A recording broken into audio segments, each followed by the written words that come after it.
In the overall picture of life, here's what we need to understand as followers of Jesus. Money should not really matter. Fame should not really matter. The only thing that should matter are the souls of the men and women who do not know Jesus. Today's psalm is for all of us who think that money's going to satisfy us, and this psalmist will explain why it actually won't. Join us today.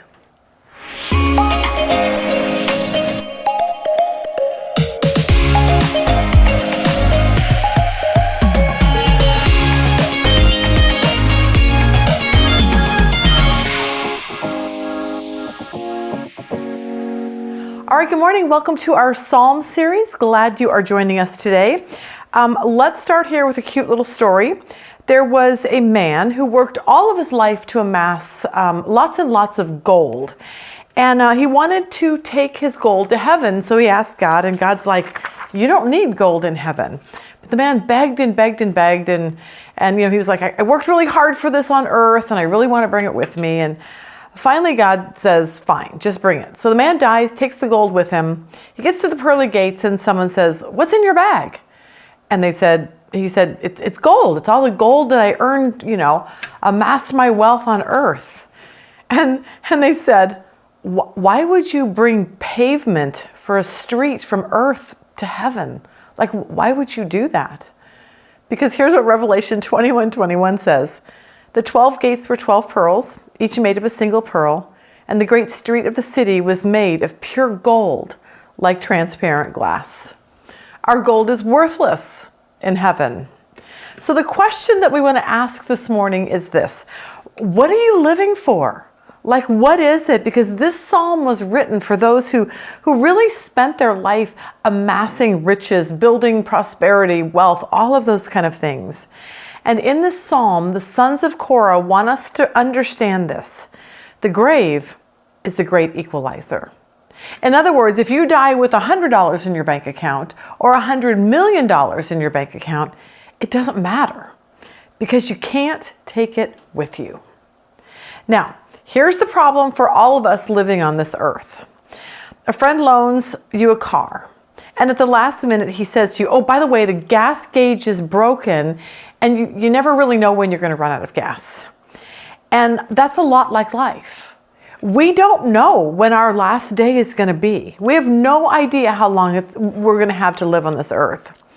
So while we're living here, we should ask ourselves, what am I spending my money on? Now let's talk about, as a follower of Jesus, as a Christian, what am I spending my money on? Am I using it for my own personal pleasure all the time? Or do I see money as a tool to get the good news of Jesus out into the world? Like, those are really our options. Because here's what we know: everything on this earth is temporary. People die, buildings are demolished, fires destroy cities. We just saw a huge fire in Hawaii. And I mean, all of these places that had been there since, forever ago, demolished to nothing. We see tornadoes destroy neighborhoods. But that's what happens living on this earth. Bad things happen. There's tornadoes and hurricanes and destruction all around us.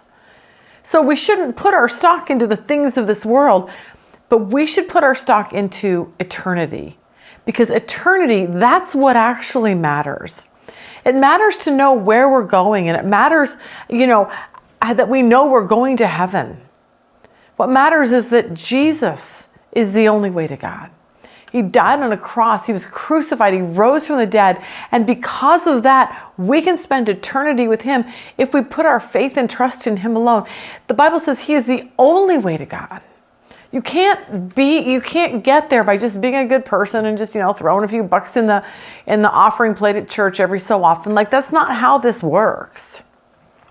A man by the name of C.T. Studd, he understood this. He grew up in a wealthy but nominally Christian home. He played cricket for Cambridge University in the 1800s, okay? C.T. became a Christian through one of D.L. Moody's crusades, but after he became a Christian, he kind of backslid, went back to his old former ways. He was prioritizing sports over his relationship with God. C.T. Studd wrote of this time, he said this, he said, I was selfish and kept the knowledge of Jesus to myself. Gradually, my love began to grow cold, and the love of the world began to come in. I spent 6 years in that unhappy, backslidden state. But God would get his attention. In 1884, Stud's brother George became deathly ill. As Stud sat beside his brother's bed, the Lord worked in the young cricketer's heart. Stud asked himself, "Now what is all the world's popularity worth to George?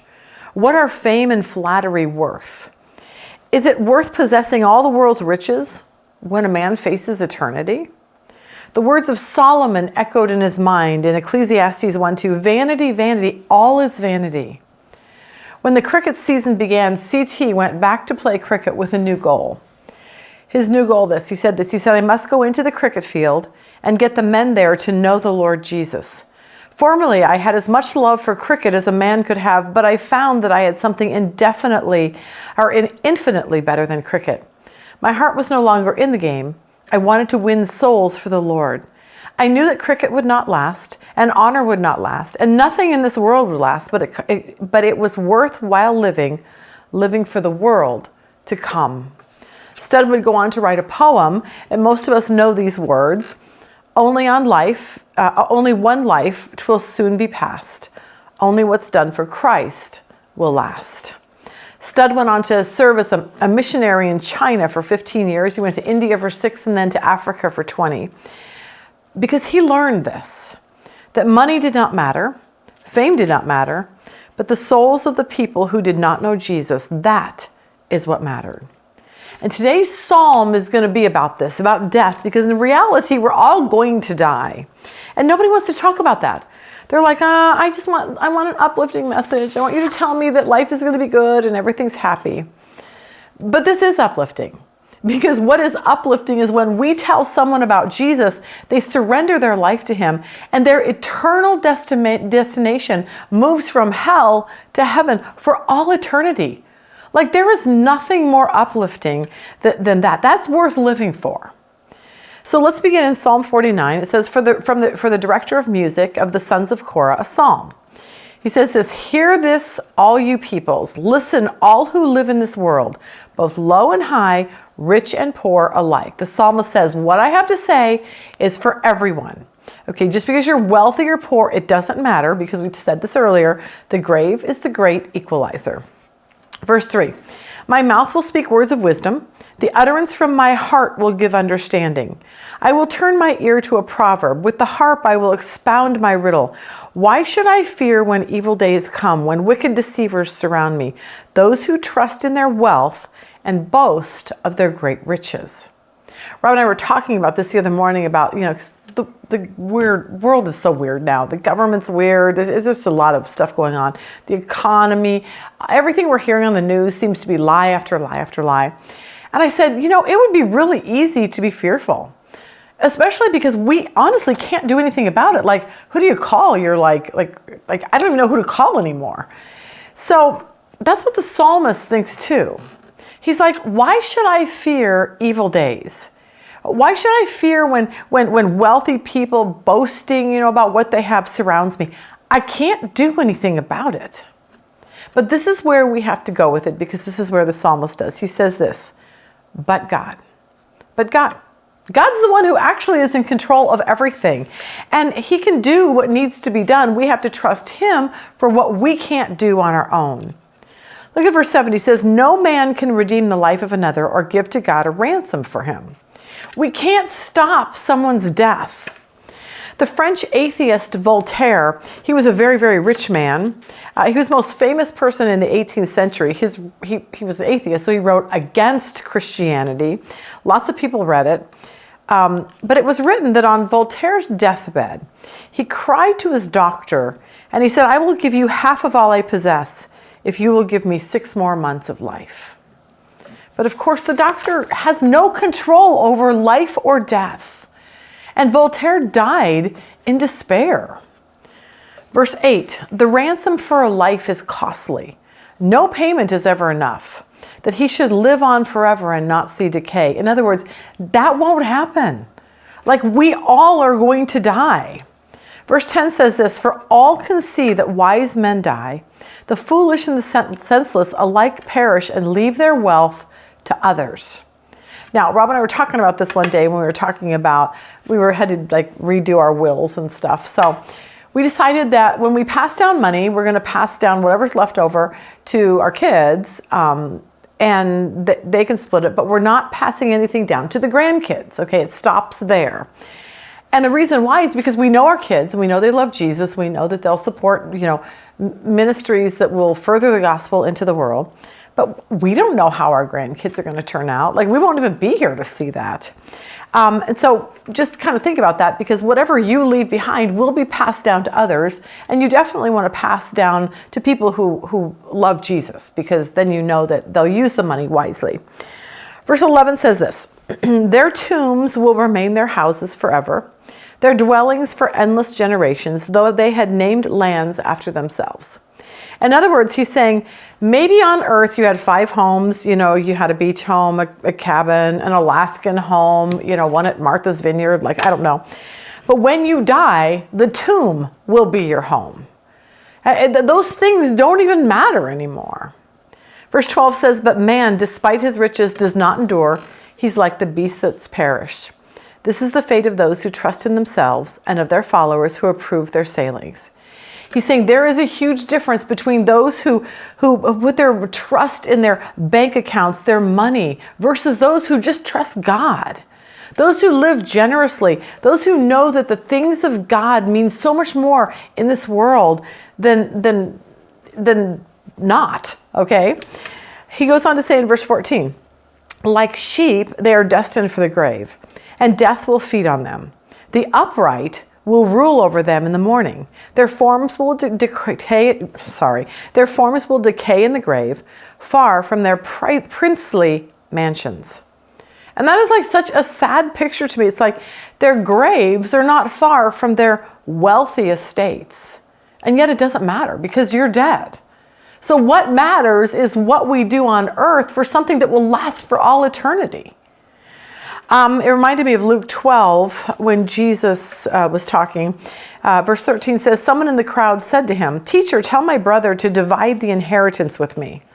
And Jesus replied, he's like, "Man, who appointed me a judge or an arbiter between you?" Then he said to them, "Watch out and be on guard against all kinds of greed. A man's life does not consist in the abundance of his possessions." And he told them this parable. The ground of a certain rich man produced a good crop. He thought to himself, "What should I do? I have no place to store my crops." In other words, I have so much, what am I going to do with it all? Then he said, "This is what I'll do. I'm going to tear down my barns and build bigger ones, and there I will store all my grain and all my goods.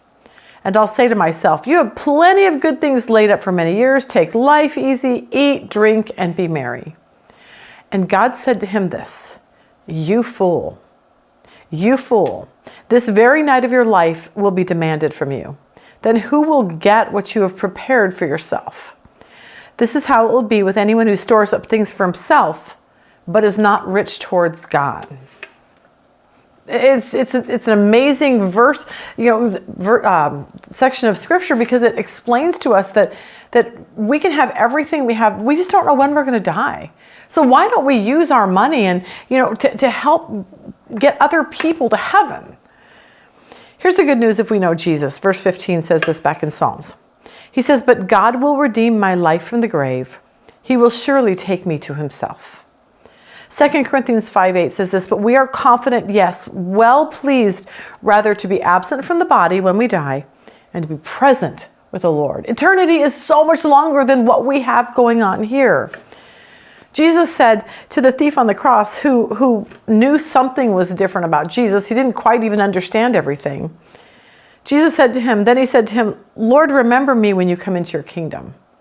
And Jesus said, "Assuredly, I say to you, today you will be with me in paradise."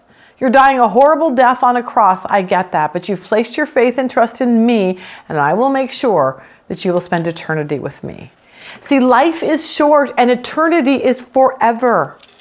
And if that's true, then we need to spend our days on this earth caring more about, spiritual things, eternal things, than our bank accounts or the bank accounts of others. because we see big homes, fancy cars, and there's something in us that says like, oh, I'm so in awe of that person. Oh my gosh, look at all the beautiful things that they have. We were riding bikes in California, and we were riding by these homes that were literally right on the beach.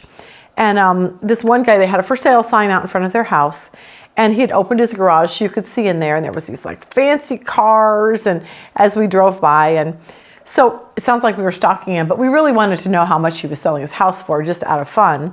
So we got home and we got on Zillow, we typed in the address, $20 million. We were like, oh my gosh, that's crazy.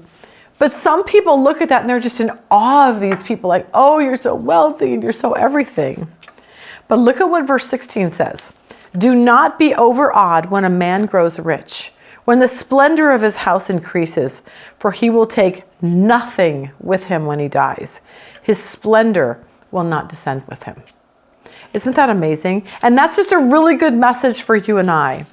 I always feel bad for people who have a lot of money, because if they have a lot of money and they don't know Jesus, they have to be the most miserable people on this earth. And it breaks my heart because I know the Psalm. You can't take it with you. You just can't.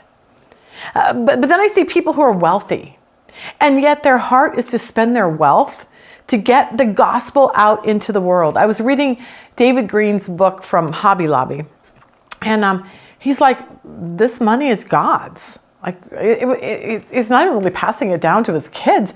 He's like, I'm stewarding this money for him. And he supports ministries and missionaries all over the world that are there for one purpose, to get people to know Jesus. And it's so amazing. But I love to read his book because it's a reminder of what can happen when someone really takes serious that the wealth they have is really God's. Verse 18, though while he lived, he counted himself blessed, and men praise you when you prosper. You can picture people saying, hey, thanks for that really expensive party. Thanks for the boat ride, the jet ride, the yacht ride. Like, you are so awesome. But verse 19 says, he will join the generation of his fathers, who will never see the light of life. A man who has riches without understanding is like the beasts that perish. He's saying, don't buy into the world's view of money. I've been reading, like I said, all these books on missionaries who gave their life to tell people about Jesus. And what was amazing is that on the mission field, these people don't have money. But how they were supported were by people who have money and send it to them. So if you have money, that's what needs to be happening. Send money to missions, to missionaries that are out there on the field trying to share the gospel with people who've never heard of Jesus. So rethink your heart on money, because at any moment our life can be over. And we don't want to stand before God going, you know what, God, my money meant way more on that earth than you did.